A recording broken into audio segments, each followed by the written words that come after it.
Bem-vindos a mais um programa Seguro Sem Mistério. Eu sou Júlia Sena e você já sabe, esse é o nosso ponto de encontro para falarmos sobre o mundo do seguro de forma simples, objetiva e estratégica. O Seguro Sem Mistério, no ar há 20 anos pelo canal 20 da NET do Rio Grande do Sul, conta com patrocínio master da Icatu e da Rio Grande Seguros e Previdência. Ao longo aqui do nosso programa, vocês também vão ver o apoio de grandes marcas do mercado de seguros que acreditam no nosso propósito de transformar e comunicar o mercado de seguros. Hoje o episódio é dedicado a um tema super especial: seguro de vida, inovação e a construção de relações mais simples, humanas e eficientes.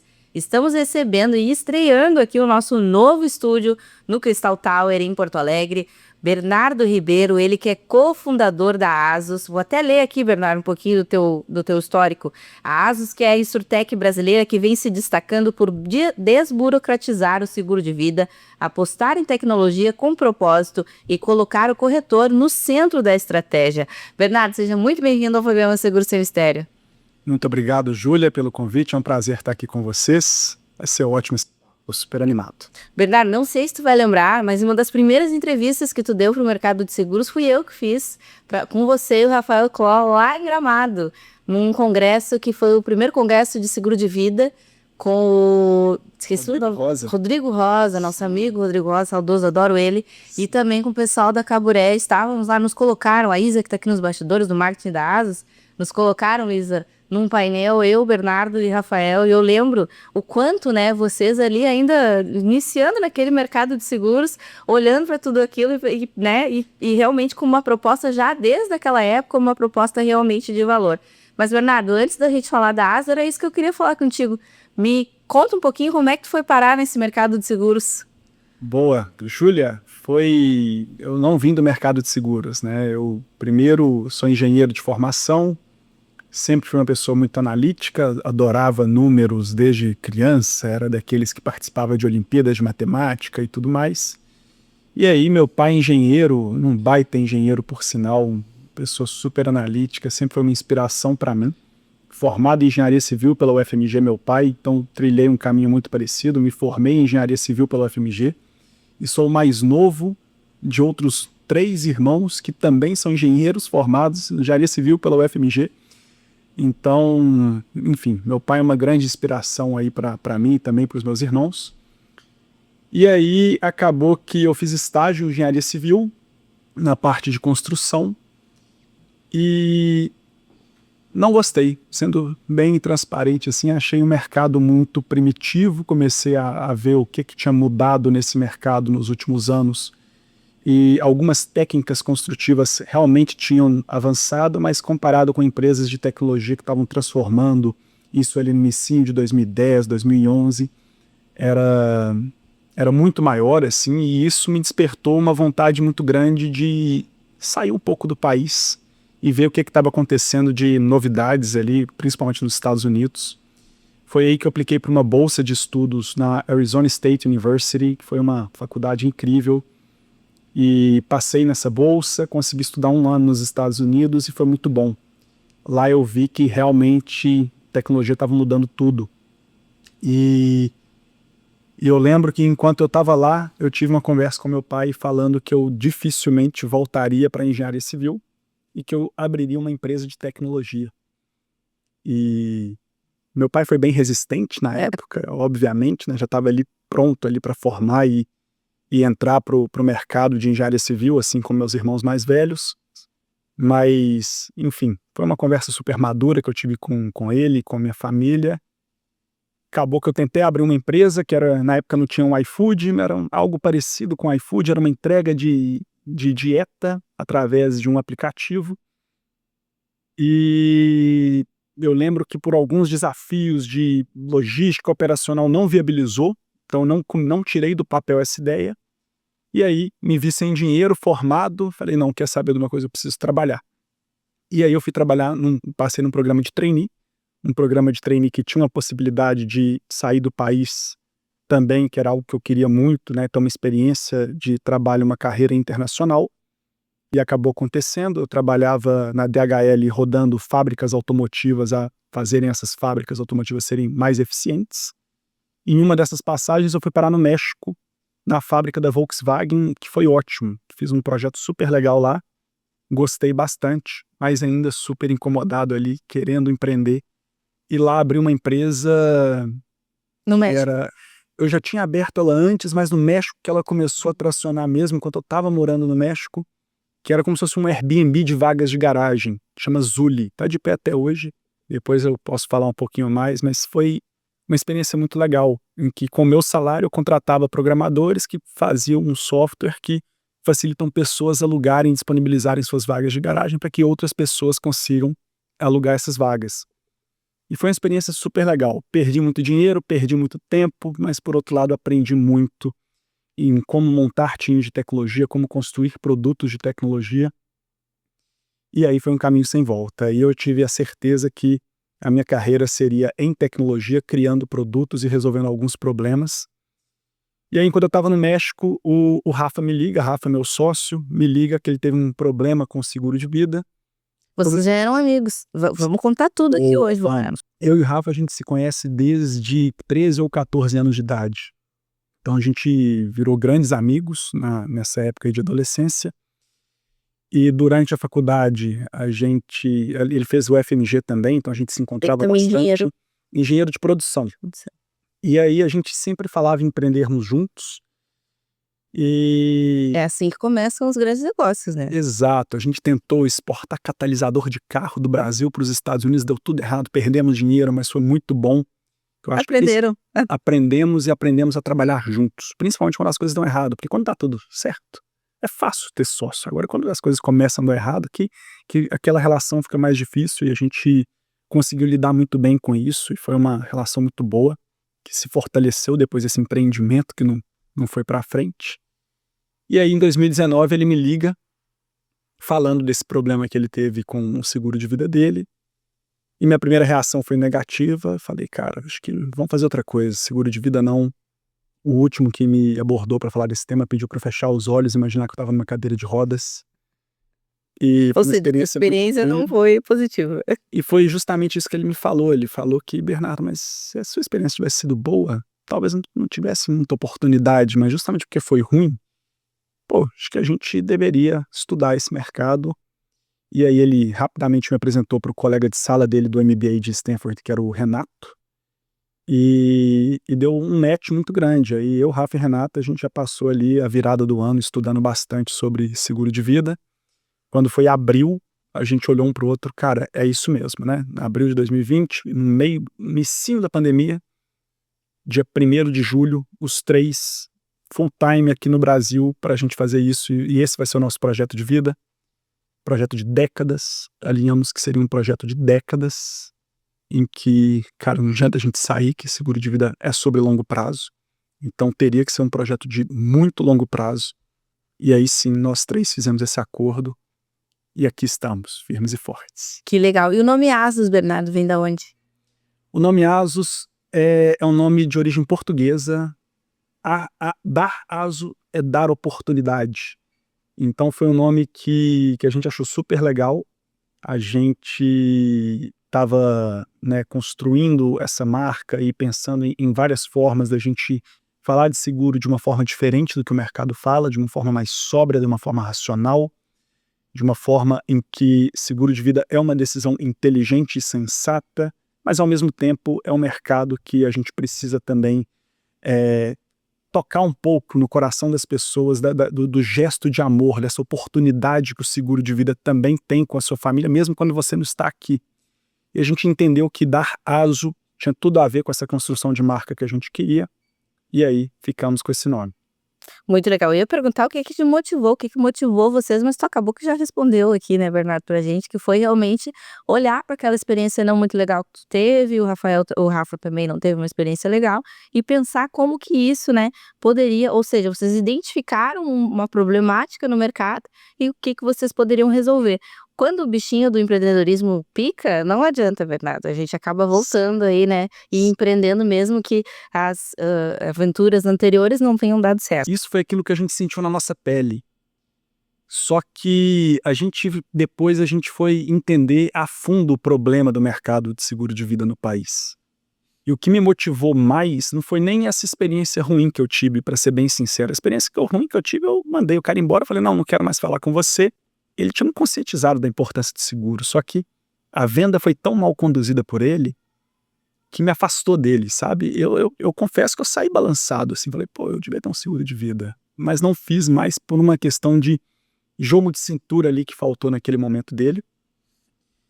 Mas não foi esse a minha motivação. Pode ter sido a do Rafa. A do Rafa foi uma experiência ruim, que foi uma novela que ele passou e tentou resolver. Mas quando eu decidi de fato pular do barco mesmo, da minha carreira que estava indo super bem, largar tudo e naquela conversa daquela primeira semana de abril em que a gente falou, então dia 1º de julho estaremos todos full time aqui trabalhando nesse projeto, e que me fez pedir demissão e largar tudo, foi o fato da gente conversar com executivos do mercado, principalmente executivos que já estavam aposentados. Então conversamos com ex-presidentes de seguradoras enormes no Brasil e a gente viu muita coisa que, assim, saltaram aos meus olhos, como, por exemplo, se uma pessoa morre, Júlia, e tem um seguro de vida, às vezes o banco, a seguradora, sabe disso, mas ela fica esperando alguém entrar em contato. Não entrou em contato, beleza, não tem pessoa parou de pagar, não tem sinistro aberto, aquilo vira lucro para aquela seguradora. Só que muitas vezes aquela mãe ou aquele pai que contratou aquele seguro de vida não sabia disso e achava que alguém da seguradora iria ligar para aquela família e falar, tá aqui o que seu pai ou sua mãe pagou, né, de seguro por anos, às vezes décadas, e na hora da morte dessa pessoa não tinha ninguém ali. Às vezes o corretor não tinha nem mais o contato, às vezes o corretor saiu do ramo, e essas empresas não entravam em contato. E foi depois de descobrir isso que eu falei, caramba, então quer dizer que muitas pessoas pagam seguro de vida, às vezes não conta para o marido, não conta para a esposa, às vezes o corretor tenta ligar para aquela pessoa para saber se está tudo bem, não consegue falar, a pessoa simplesmente cancela o seguro e não recebe. E todos os executivos falaram que sim. Eu falei, gente, mas é muito fácil você saber se a pessoa está viva ou está morta hoje, e banco de dados da Receita Federal te entrega isso de graça. Ah, mas por que a gente vai fazer isso? Qual que é o interesse financeiro por trás disso? E aí nessa hora eu cliquei e falei, não, acho que tem alguma coisa de diferente que dá para a gente fazer, que a gente vai ser, então, a única do mercado que vai proativamente atrás dessas famílias.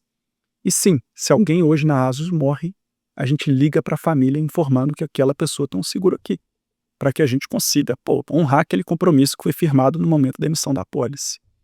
E aí foi essa conversa que falou, realmente, aqui o buraco é muito mais embaixo, dá para a gente conseguir conscientizar milhares, quem sabe milhões de famílias, para que elas tenham um seguro de vida e sim mudar a trajetória daquelas pessoas que ficam. Porque, imagina tanto de família que não entra em colapso financeiro por conta da morte da provedora ou do provedor daquela família, e aí virou um propósito de, caramba, acho que a gente consegue criar uma empresa, coloca esse cliente em primeiro lugar, que vai atrás para honrar os compromissos, diferente do que algumas do mercado praticam hoje. E, Bernardo, desde o início, né, a Asus nasce com esse propósito de seguro sem letras miúdas, vamos dizer assim, né? Qual que é a complexidade de entregar essa, vamos dizer assim, simplicidade, mas ao mesmo tempo preocupação que se tem com o segurado? Perfeito. Júlia, eu sempre tive esse incômodo que o seguro de vida no Brasil e em outros países também, ele foi virando um Frankenstein.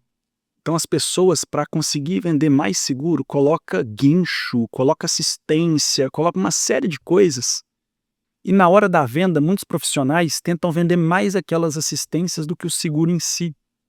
Então toda vez que você adiciona uma complexidade a mais num produto, que deveria ser um produto simples, morreu, recebeu, ficou doente, recebeu, infartou, AVC, câncer, recebeu, ficou inválido, recebeu. Mas colocam-se um tanto resgate, paga tanto, mas uma parte de investimento, mas veja bem, tem uma penalidade. Então toda essa complexidade foi distanciando o seguro de vida do cliente final, enquanto eu acho que o mercado pensava que isso estaria aproximando. Eu acho que não, acho que a gente regrediu um pouco e colocou-se muitas letras miúdas, justamente por conta dessas complexidades que foram adicionadas aos produtos. E o que a gente faz é resgatar a base do seguro. Por que o seguro existe? Ele existe para proteger o cliente de um colapso financeiro, seja por conta da morte do provedor, seja por conta de uma doença que vai limitar a sua capacidade de gerar renda ou aumentar a sua despesa dentro de casa. Então pronto, esse é o motivo do seguro. Vamos criar produtos que sejam fáceis de serem explicados para cobrir esses possíveis colapsos financeiros que podem acontecer com as pessoas. E onde que nesse diagnóstico todo que vocês fizeram, nasce a importância da figura do corretor no processo todo da Asus? Maravilha. Júlia, a gente foi muito provocado pelos nossos investidores, falando, corretor ganha muito dinheiro, corretor tem que pagar comissão, não tem como fazer essa venda direta. E foi muito legal que a gente teve que fazer um trabalho muito robusto para mostrar para eles que em nenhum lugar do mundo seguro de vida ele é proativamente comprado. Ele precisa de um tempo de qualidade em que a pessoa, ou em caso o corretor, sente com um potencial cliente para explicar esses efeitos possíveis catastróficos com aquela pessoa, caso ela morra, caso ela se adoeça, caso ela fique impossibilitada de trabalhar. E isso não é um pensamento espontâneo que as pessoas têm. Então a gente viu que em nenhum país do mundo isso aconteceu. Você pega nos Estados Unidos, que tem uma penetração de seguro super alta, o volume de buscas de seguro de vida que tem no Google não é alto. Nenhuma insurtech dos Estados Unidos, nenhuma seguradora dos Estados Unidos fez um bom trabalho ao ponto de ter o principal canal de distribuição de seguro de vida uma venda direta. Então, depois de trazer todos esses dados para os nossos investidores, primeiro a gente começou a nós mesmos, que o corretor era a peça essencial, e depois a gente viu globalmente o corretor é a peça fundamental para a distribuição de seguro de vida, não só no Brasil, mas no mundo inteiro. Essa figura é importantíssima aí, né, Bernardo? Os corretores que nos assistem muito aqui no Seguro Sem Mistério sabem o quanto a gente sempre traz esse tema aqui da importância do corretor, que principalmente no Brasil, que ainda é um país, estamos caminhando contra isso, mas ainda é um país com pouca cultura, principalmente no quesito de seguro de pessoas, benefícios. Então o corretor acaba fazendo um trabalho muito importante de estar ali na ponta, né, junto com esses segurados. O bom é que insurtechs como a Asus entregam para esse corretor algo na palma da mão dele, algo, enfim, informações que ele consiga levar de maneira simples aí também para o seu segurado. Mas falando da Asus, Bernardo, ela vive um momento aí importante de crescimento, foi até capa da revista JRS esse mês, falando um pouquinho aí sobre, a gente até colocou na chamada que duplicou novamente, mas podemos dizer que quadruplicou e os seus resultados. O que representa para ti esse momento, né? Tu que estava contando pra gente que lá 6 anos atrás tomou essa decisão junto com os teus 2 colegas, né, de largar tudo, como tu disse, e investir nisso, e 6 anos depois tu vê realmente os resultados aí vindo. Pô, dá muito orgulho olhar para esses números, ver esse crescimento super acelerado, mas o que mais me dá orgulho, e posso falar aqui em nome dos meus sócios aí também, é que a gente dobrou ano passado, a gente praticamente triplicou ano retrasado e triplicamos em 2023 também. Então a gente cresce aí, 6 vezes em 2 anos e não caímos os níveis de serviço. Então a avaliação dos nossos clientes, né, o NPS, que é uma das melhores formas de medir essa avaliação dos clientes, ela se mantém na casa dos 90 e a avaliação dos corretores também. Então enfim, fico muito feliz de ver que a gente cresce bastante, mantendo os níveis de serviço e de excelência de atendimento para os nossos parceiros, para os nossos clientes. Não é só botar a gente para dentro, né, Bernardo? Como a gente diz, tem que olhar para esse povo também que tá entrando, né? E perfeito. E Júlia, é muito claro para a liderança da ASUS, para todo mundo da empresa, que se um dia a qualidade cair, a gente vai pisar no freio. A gente vai pisar no freio do crescimento, porque a gente tem como métrica principal o nosso primeiro pilar cultural melhor para o cliente sempre. Então, se o crescimento atrapalhar esse melhor para o cliente, a gente tem que frear o crescimento, porque não é para isso que a gente nasceu para atender o cliente da melhor forma possível, para atender o corretor da melhor forma possível, e a gente vem conseguindo manter esse crescimento com qualidade. Se isso um dia mudar, não será na qualidade que a gente vai tirar o pé. E por falar em pilares, Bernardo, onde que estão, né, hoje os principais focos da ASO? Tecnologia, expansão, ó, anotei aqui, ó. Produto, tecnologia, expansão regional ou relacionamento com corretores? Ou todos? Difícil essa, é exato, porque se você me perguntou qual é, todos não seriam uma resposta, eu diria o relacionamento. Eu falei isso, a gente teve um encontro de todo o time comercial e, e a gente discutiu muito sobre o que faz uma empresa ter sucesso. Não é a melhor tecnologia, não é a melhor cobertura de seguros, não é o melhor, enfim, melhor escritório, melhor infraestrutura, e sim o melhor time. Então, falamos muito sobre a importância da gente ser um time, de ser parceiros um dos outros para que a gente consiga ser parceiro do nosso corretor. Então, internamente, a gente tem que ser um time de pessoas que tem uma parceria incrível uma com as outras para que a gente consiga replicar isso com os nossos corretores. E o dia que isso cair, inclusive meu slide, será o início do nosso fim. Então, de todos esses, se eu tiver que elencar é a parceria, no caso aí, na sua pergunta, o relacionamento com os parceiros. Olha, ele não fugiu da pergunta, Isa, ele respondeu aqui pra gente. Antes a gente estava falando um pouquinho também, Bernardo, sobre a questão da escala, né? Como que é equilibrar essa questão? Claro, tu já disse, ó, o dia que a gente perceber que nossos níveis, seja de NPS ou enfim, como vocês medem, né, essa questão da relação com os segurados e com os corretores, com os parceiros, enfim, cair a gente para tudo. Mas como, para não acontecer isso, Bernardo, como é que a gente equilibra a questão da escala, tecnologia e o próprio relacionamento, né, que é aí tão importante? Júlia, cada dia a ASUS contrata mais pessoas e a gente tem que seniorizar esses times, a gente tem que contratar as melhores pessoas do mercado. Então, eu tenho muito orgulho do nosso time de atendimento, por exemplo, liderado pela Isa, uma baita de uma profissional. Ela monitora todos os indicadores. Então, uma gestão que vai na causa raiz de todos os problemas para que eles não cresçam junto com a empresa, para mim é o que faz a gente escalar mantendo os níveis de serviço. Então, eu acredito que a gente tem uma cultura muito forte em dados e indicadores, o que faz a gente monitorar praticamente tudo relacionado aos índices de qualidade. E a partir do momento que você coloca uma cultura dessa de pé, qualquer fumacinha que começa a aparecer já tem um time pronto para apagar aquilo, para não virar um incêndio muito grande. A gente já viu aqui, Bernardo, desde o início da nossa conversa, que dados é a tua área, gosta muito de dados, de trazer, eu acho isso muito legal. Embora a gente tenha áreas, às vezes, Bernardo, que é difícil a gente metrificar. Vou dar um exemplo, comunicação. É uma coisa, às vezes, pouco difícil da gente metrificar, porque é uma coisa que acontece ali no relacionamento. Então, a comunicação, muitas vezes, ela não é escala, ela acaba sendo qualidade. Na ASUS, tem alguma área que tu verifica, assim, que é mais difícil de metrificar? Tem demais, tem várias.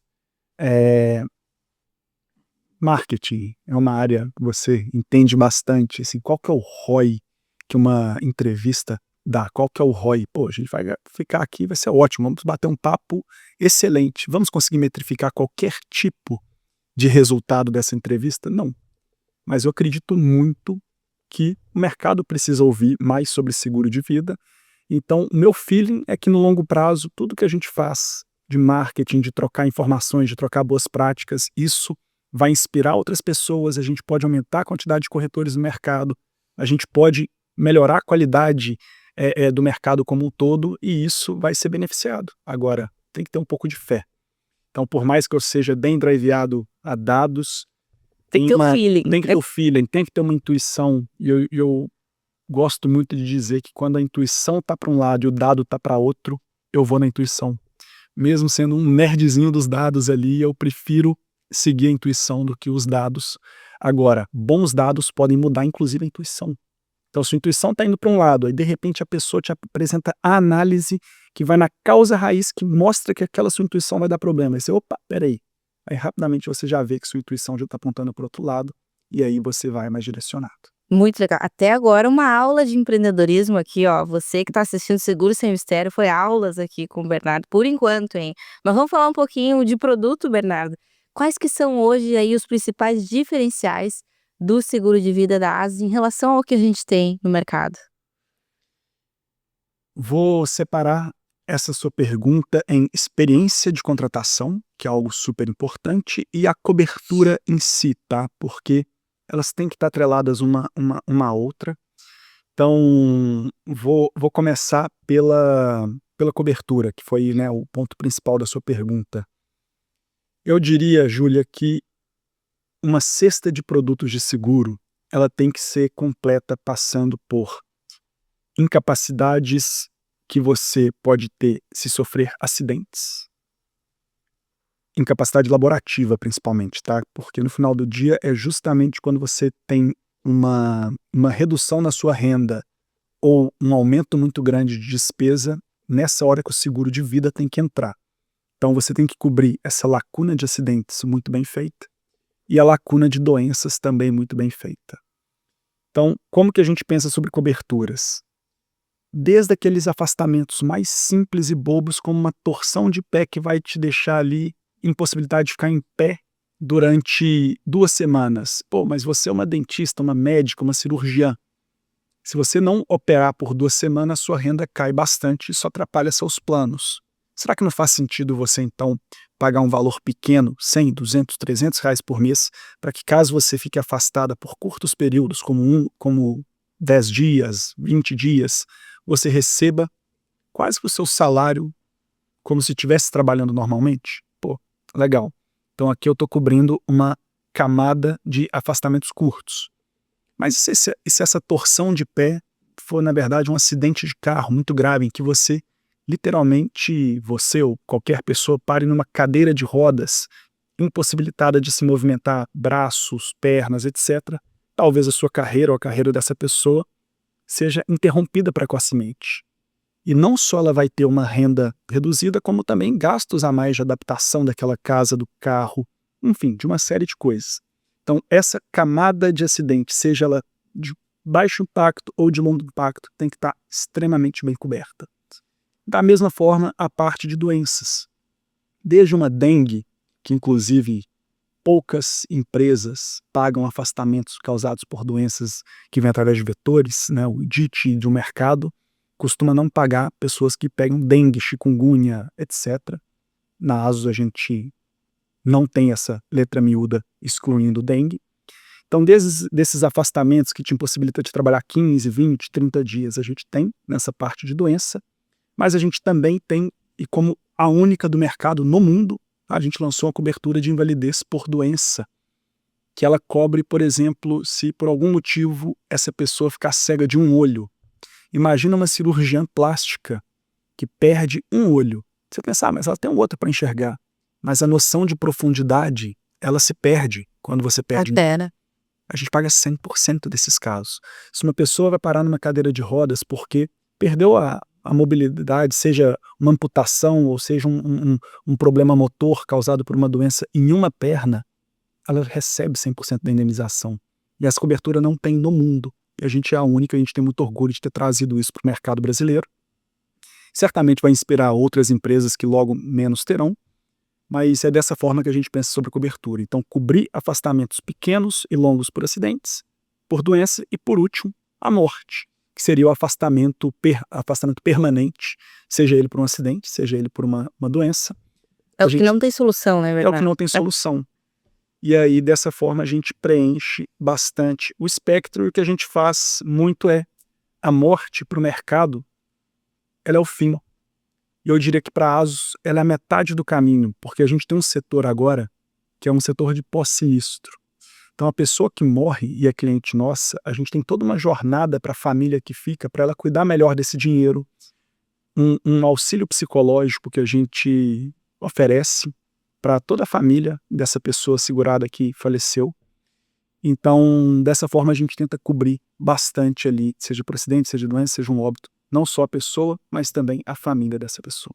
Isso é muito interessante, na verdade, porque muitas vezes, quando falece um ente querido, claro que a questão financeira é super importante, afinal, o seguro de vida tem como principal vertente isso, de não deixar, né, os familiares desamparados, mas a questão psicológica, mental, o viver ali do luto, as 5 fases do luto, eu acho que deve ser uma das mais eu acho não, já passei por isso, deve ser uma das mais desafiadoras, com certeza. Sim, Júlia, é um momento, você passou por isso, você vai saber melhor do que eu, inclusive, mas é um momento de uma tristeza enorme, a pessoa ela fica muitas vezes paralisada, é um choque que aquela família passa.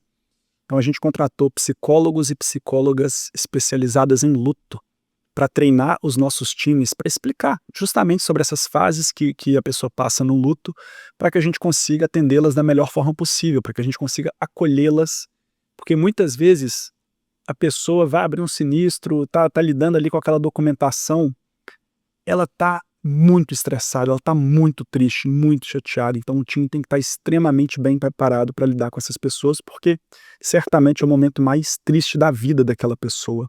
Então a gente tem que estar muito bem preparado para acolhê-las. Outra coisa também, da verdade, a gente estava falando antes, né, sobre a questão das coberturas para algumas situações.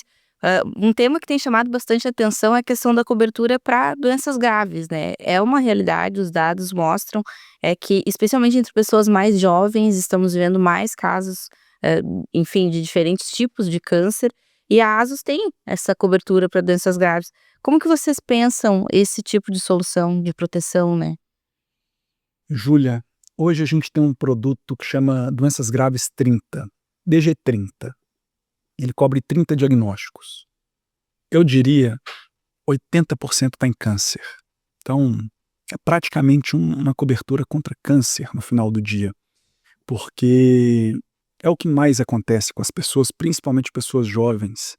Só que o câncer, ele tem vários estágios, tem várias formas de você classificar, tem aquela classificação TNM, que é o tamanho, linfonodo, metástase. O que a gente fez, né? E na verdade tem que dar o crédito aí para a MAG, que foi a pioneira nisso no mercado. Ela pegou essas classificações do câncer e separou em câncer leve, moderado e grave, de acordo com o tamanho, se teve acometimento linfonodal ou metastático. E isso faz com que o número de indenizações aumente muito, porque no mercado, como que é praticado hoje, na média, tirando pouquíssimas empresas, somente o câncer em estágio grave, muitas vezes somente o metastático, que já está em estágio muito avançado, que a pessoa recebe. Só que isso foge um pouco do propósito do seguro, porque imagina a quantidade de pessoas que abrem um sinistro, puta, fui diagnosticado com câncer, pô, tô muito mal, tô muito triste, mas pelo menos eu tenho um seguro aqui que vai me atender.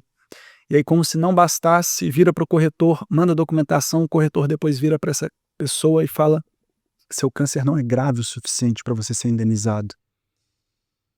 E isso causa uma frustração muito grande. Eu acho que o mercado como um todo perde com isso, porque as pessoas viram e falam: seguro não paga.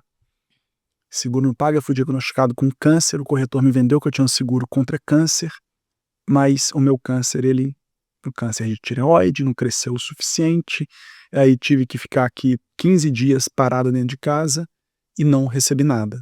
Então o que a gente faz é não, vai receber sim, mas às vezes com um câncer leve ou um câncer moderado, e aí sim, se chegar nos estágios mais avançados da doença, recebe 100% do capital segurado. E é engraçado que quase 80% das indenizações elas estão dentro dos estágios leves e moderados, que muitas vezes seriam recusados nas demais empresas de seguro do mercado. E para o corretor, pensando, né, no lado do corretor, como que ele pode usar esse tipo de cobertura não só como um argumento comercial, mas como uma conversa, Bernardo, de cuidado mesmo com o seu cliente? Legal. É, eu acredito muito, Júlia, que o argumento comercial ele só vai ser contundente se ele de fato passar por um cuidado real. Então, até vou dar um pouquinho de voltas para te responder sobre a sua pergunta. Não é volta, é desenvolvimento também. É, Júlia, o corretor de seguros que não tem um seguro para ele, dificilmente ele vai ter alta performance. Porque se ele não genuinamente entende a importância daquele seguro, como que ele vai vender aquele seguro? Então, quando o corretor passa por esse processo de que, caramba, eu pagar aqui 100, 200, 300 reais por mês para ter uma cobertura de 300, 400, 1 milhão de doenças graves, isso faz sentido financeiramente para mim. Por quê? Porque 300 reais por mês é tranquilo para eu pagar, porém, se eu for diagnosticado com câncer e ter que parar de trabalhar e aumentar todos os meus gastos, ter esse 1 milhão de reais aqui vai mudar muito a forma como eu vou pensar sobre esse tratamento, minha tranquilidade financeira para passar por isso. Então, quando o corretor entende isso, ele consegue conectar muito mais com o cliente final e passar com muito mais confiança essa informação para o cliente e vai resultar naturalmente numa venda. Então, agora, respondendo um pouco mais objetivamente sua pergunta, quando o corretor entende isso, senta com o cliente e traz para ele, para esse cliente, olha, você tem alguma colega, amigo que já se afastou por conta de um câncer? Todo mundo tem, certo? Todo mundo conhece, já perdeu alguém próximo por conta de um câncer. E aí depois segue com mais uma, duas perguntas. Essa pessoa teve algum problema financeiro, etc. Na maioria dos casos tem. O plano de saúde, se essa pessoa, né, tiver condições e ter um plano de saúde, vai cobrir a quimioterapia, a internação. Mas muitos dos medicamentos que você precisa tomar para reduzir os efeitos colaterais dessa quimioterapia, e esses medicamentos são extremamente caros. Inclusive tem uma entrevista do Matheus Falcão que é brilhante. Ele gastou, se eu me lembro bem, perto de 400 mil reais no tratamento de câncer dele. E ele tinha plano de saúde. Então, é isso, é sobre isso. Quando a pessoa dá esses exemplos, faz essas perguntas para o cliente, ele se vê naquela situação ou naquela possível situação, e aí ele é tocado, ele é sensibilizado, e aí sim, esse argumento comercial ele acontece, mas é um argumento genuíno. É a verdade sobre aquilo que aquele corretor acredita, e aí sim, funciona muito bem como argumento comercial também.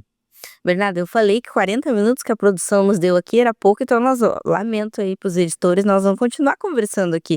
Um ponto que eu anotei aqui, ó, Bernardo, para a gente conversar, que a gente não poderia deixar de sair daqui sem a gente falar, é a questão das campanhas de incentivo da ASUS, que são realmente um grande diferencial.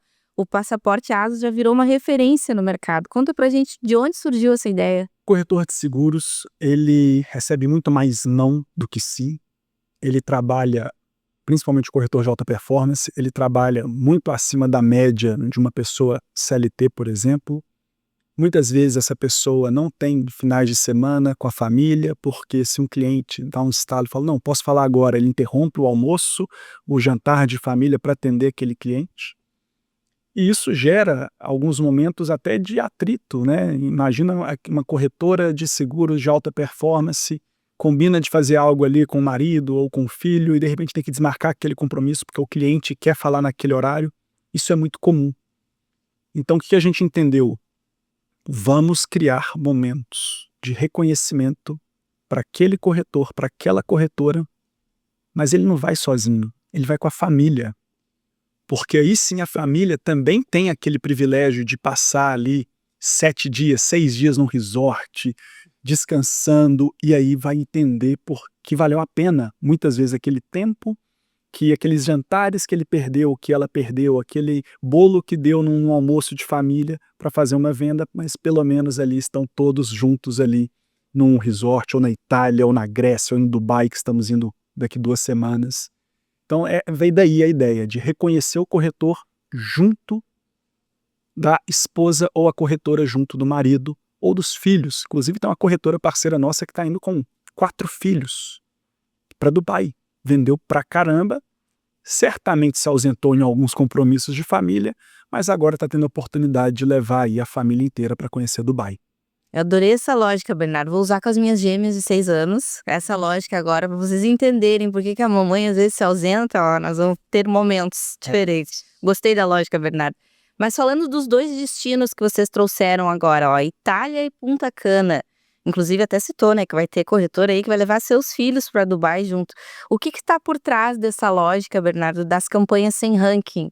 Foi uma coisa que nos chamou muita atenção, né? Não tem limite aí de vagas e com acompanhante. Perfeito. Mais uma vez vou ter que dar uma contextualizada um pouquinho maior aqui na sua pergunta.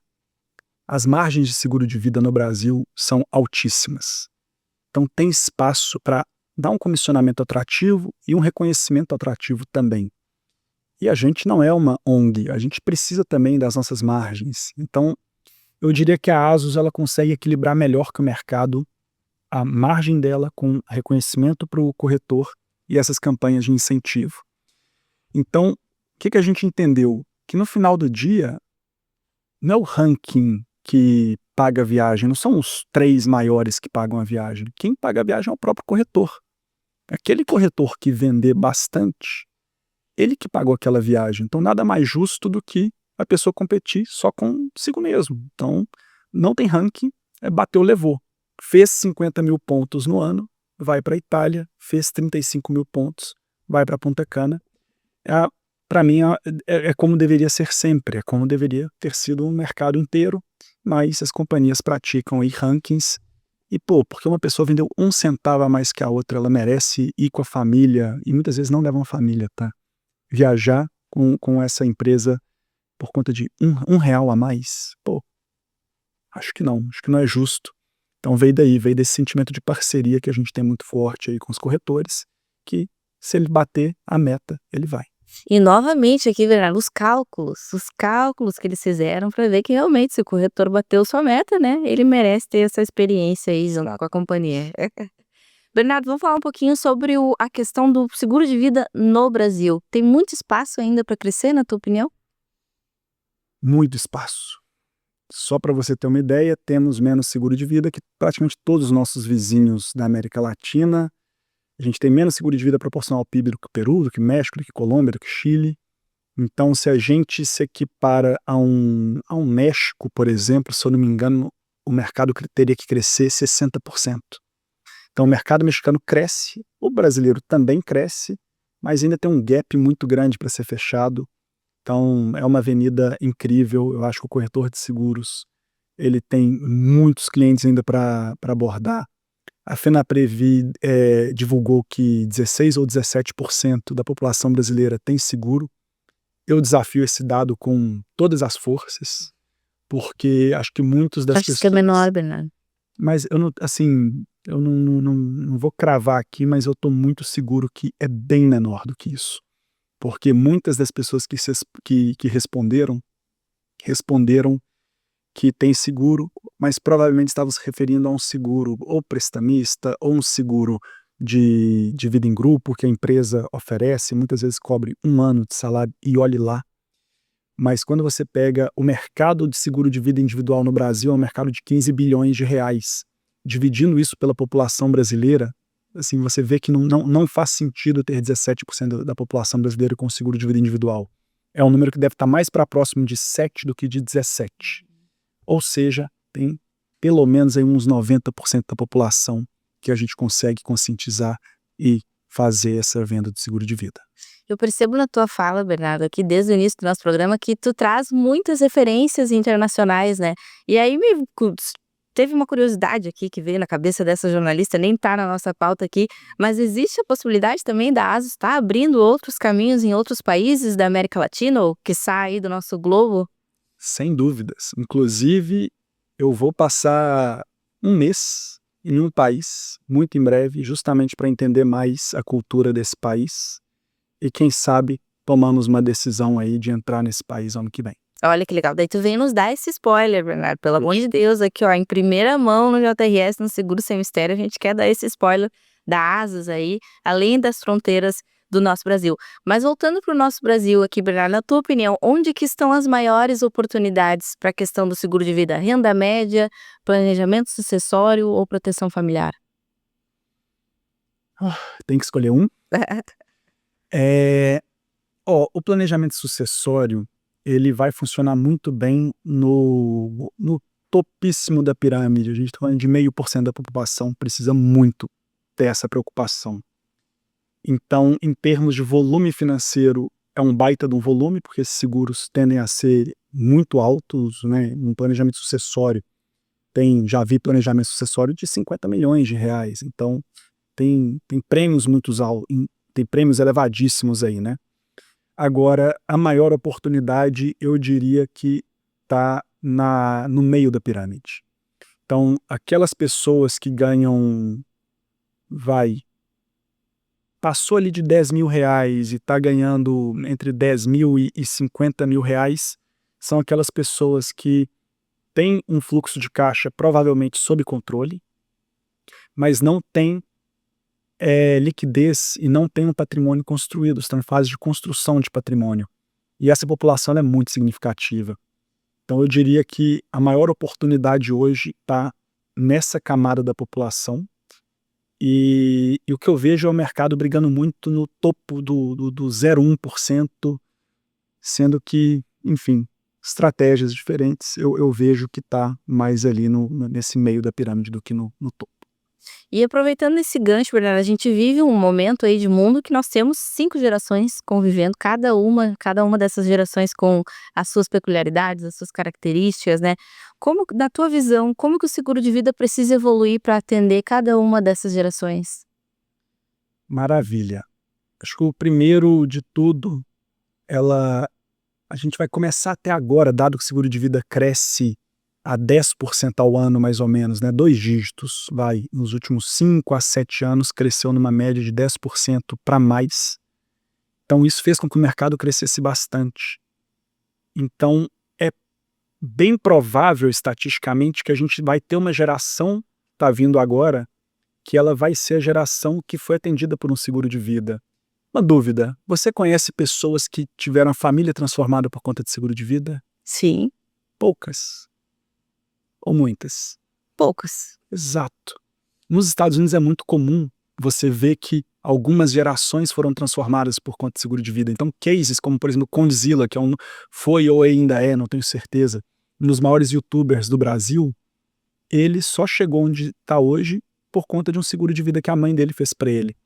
Então isso vai ser legal de ver agora, porque mais Condzillas, mais pessoas como Condzilla vão ser cases do seguro de vida, e isso vai cascatear muito positivamente para as gerações. Eu acho que o Covid também criou uma geração que, por conta do seguro de vida do pai ou da mãe, isso certamente manteve o padrão de vida de várias outras pessoas, que isso vai se propagar para frente. Então eu estou bem animado para o futuro, para essas novas gerações chegando. Em termos de preparo, simplificar. Hoje, as pessoas não têm paciência para assistir um Reels de 40 segundos. Tem que ser 15 segundos. É o efeito TikTok nas nossas vidas. Então a gente tem que dar um jeito de ter uma comunicação cada vez mais simples, explicar de uma forma sucinta, objetiva e pragmática, porque a geração que está vindo aí, ela é uma geração sem paciência. Então eu acredito muito que o corretor de seguros vai ter que se preparar para isso, vai ter que usar muitas ferramentas para isso, para conseguir chegar de uma forma mais objetiva para essa geração que está vindo. Mas a notícia boa é que essa geração vai estar mais sensibilizada do que as gerações passadas, justamente por conta dos cases de seguro de vida que agora estão cada vez mais frequentes. E novamente, mais uma coisa que talvez seja difícil da gente metrificar também num primeiro momento, né, Bernardo? Mas que é uma evidência clara aí de um costume que a gente tem visto na sociedade e que realmente faz sentido o que tu está trazendo aqui pra gente. Bernardo, quando a entrevistada é bom, passa muito rápido.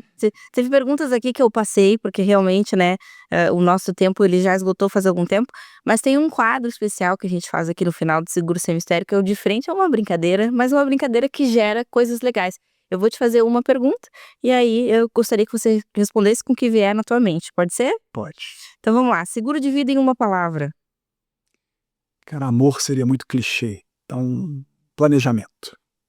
O maior desafio do mercado de vida hoje. Conscientização. O principal erro na hora da venda. Pode ser uma frase ao invés de uma palavra? Pode. O corretor, eu acho que ele fala muito e pergunta pouco. Então, acredito que o corretor ele precisa ser muito bom em fazer as perguntas certas. Isso vai mudar muito a taxa de conversão, consequentemente, o mercado inteiro. É o primeiro critério da comunicação, né, Bernardo? Aí, ó, fazer as perguntas certas e escutar. É o que a gente precisa aí na vida. O corretor, então, nem se fala. Uma qualidade indispensável para o corretor, Bernardo.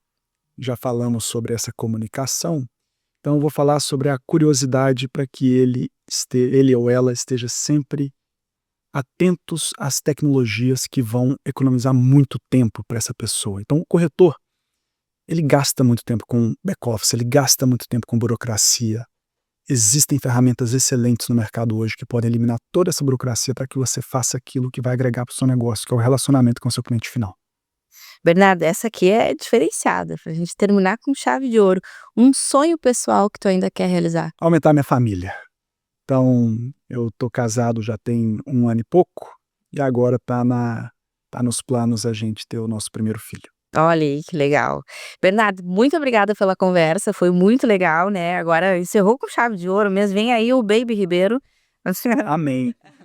Vai vir aí, tu vem contar pra gente também, Bernardo, vai trazer também essa super novidade. Obrigada pela conversa, pela transparência. Agora um recadinho pro corretor, né, que vai estar assistindo, um recadinho final, de tudo que a gente conversou aqui hoje. Corretor, corretora, minha mensagem aqui para você é: nós não teremos sempre a melhor solução para o seu cliente final.